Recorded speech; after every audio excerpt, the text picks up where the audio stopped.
With the advent of the digital age, cyber warfare has quickly become a topic of concern for nations across the globe. Every news story about a ransomware attack leaves civilians and leaders alike at the edge of their seats. After all, the data of billions of individuals and the functionality of national infrastructure depends on cybersecurity. This is especially concerning when nations engage in cyber warfare, in which countries create cyber weapons that endanger one another's computer systems. From the 2010 Stuxnet computer worm against Iran to the 2015 attacks on Ukraine's energy grids, such attacks continue to put governmental authority at risk.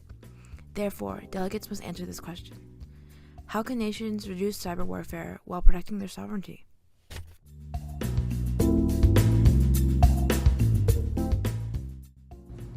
So initially, when we first got our committee, we wanted to create a topic that wasn't really something that you would think of when you thought of the committee. UNODA usually focuses on weapons of mass destruction as well as the proliferation of these weapons. We wanted to create something a little more that was akin to our generation, which is the generation of the digital age. So we wanted to kind of take into account future cyber attacks that could happen, as this is most likely how most war will look like from the future. So it's definitely a topic that we thought was really important and relevant to how future global conflicts could look like.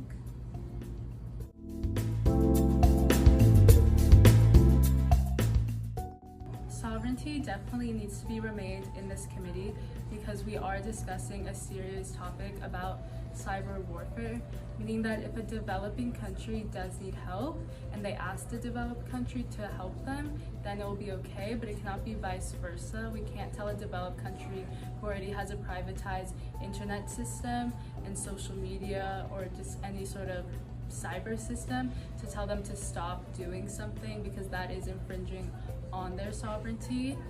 We could suggest or try to implicate a certain method or solution into limiting negative cyber access, but we cannot just force them to take away one of their laws that they have.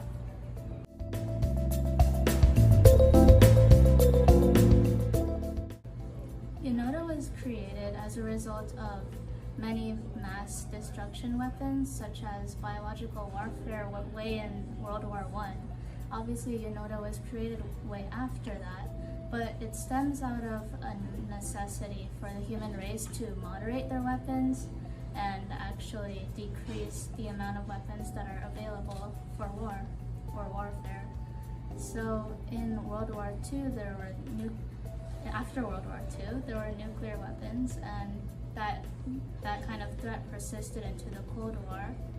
So UNODA is the Office of Disarmament Affairs, which ties into this necessity to remove weapons because we want to ensure that the world is more peaceful and more safe for the future generation.